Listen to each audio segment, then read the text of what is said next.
ఆచి చికెన్ మసాలా. కొండగట్టు అంజన్న ఆలయంలో భక్తుల కోసం వేసిన చలవ పందిళ్లు కూలిపోయాయి. జగిత్యాల జిల్లా ప్రసిద్ధి పుణ్యక్షేత్రం కొండగట్టులో రేపు చిన్న హనుమాన్ జయంతి సందర్భంగా అటు వచ్చే భక్తుల కోసం చలవ పందిళ్లు వేశారు. అయితే ఈ ఉదయం ఉన్నట్టుండి పందిళ్లు కూలిపోయాయి. కూలిపోయిన చలువ పందిళ్లను ఆలయ సిబ్బంది సరిచేస్తున్నారు. చలువ పందిళ్లు ఒక్కసారిగా కూలిపోవడంతో ఏర్పాట్లపై భక్తులు ఆందోళన వ్యక్తం చేస్తున్నారు.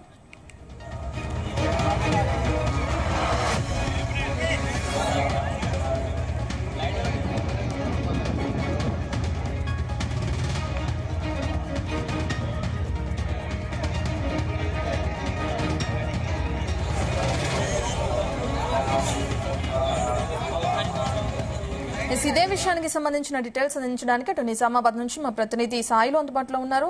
సాయిలు, మనం చూస్తున్నాం ఇప్పటికే చలువ పందిళ్లు కూలిపోవడంతో ఇద్దరికి గాయాలైనట్లు తెలుస్తుంది. మిగిలిన వాళ్ళకి ఎవరికైనా గాయాలైనయా? ఇద్దరి పరిస్థితి ఏ విధంగా ఉంది?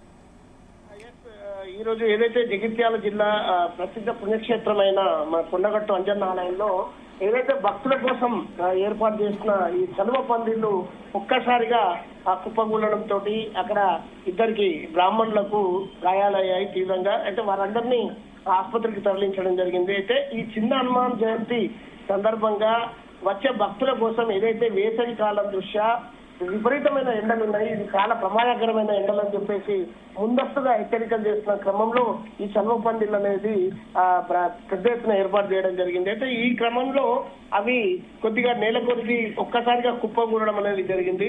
అయితే ఈ పందిళ్ళు ఏదైతే అక్కడ ఆ ప్రాంతంలో ఏదైతే అక్కడ సంచరిస్తున్న కొంతమంది భక్తుల మీద పడడము, అదేవిధంగా అక్కడ ఉన్న బ్రాహ్మణులు అదే వైపుగా వెళ్తున్న బ్రాహ్మణుల మీద పడడంతో ఒక్కసారిగా వారికి తీవ్ర గాయాలైపోయినాయి.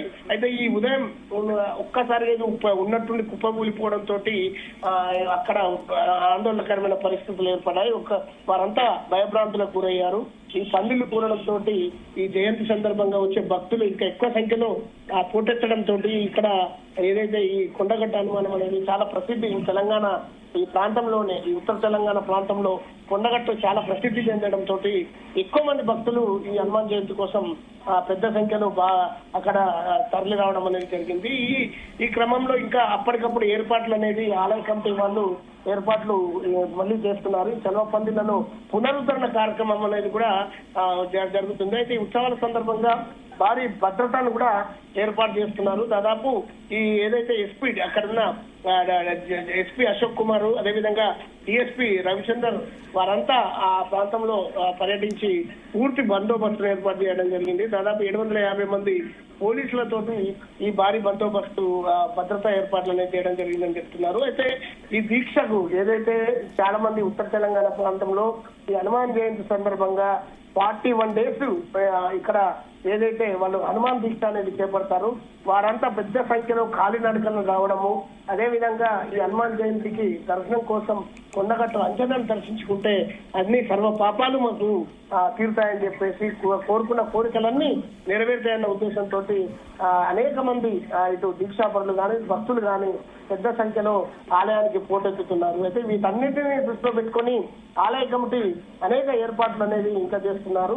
అయితే ఇలాంటి పొరపాట్లు మరోసారి జరగకుండా ఏదైతే ఉదయం జరిగిన ఈ సంఘటన మరొకసారి పునరావృతం కాకుండా ఇంకా భారీ వారంతా అనేక కట్టుదిట్టమైన ఏర్పాట్ల మధ్యలో ఆలయ కమిటీ పూర్తిగా పనిచేస్తున్నట్టుగా తెలుస్తోంది. అంటే సాయిలు, ప్రతిసారి ఇటువంటి చలువ పందిళ్లు అనేవి వేయడం చాలా కామన్ గా కనిపిస్తూనే ఉంటది ఆలయం చుట్టూ. అయితే ఈసారి మాత్రమే ఇటువంటి ఘటన జరగడానికి కారణాలు ఏమై ఉండొచ్చు అనుకోవచ్చు?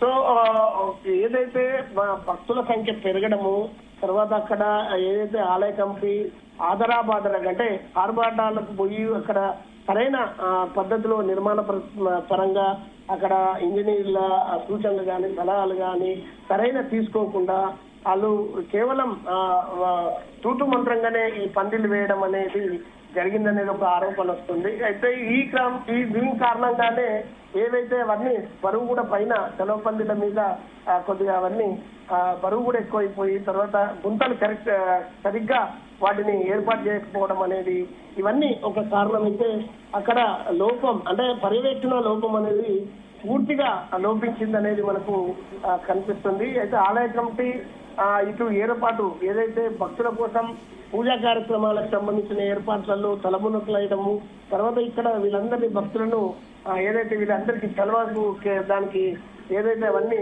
ఏర్పాటు చేయడంలో కూడా కొద్దిగా వారు కొద్దిగా నిర్లక్ష్యంగానే వివరించారన్న ఆరోపణ మాత్రం మనకు వినిపిస్తుంది.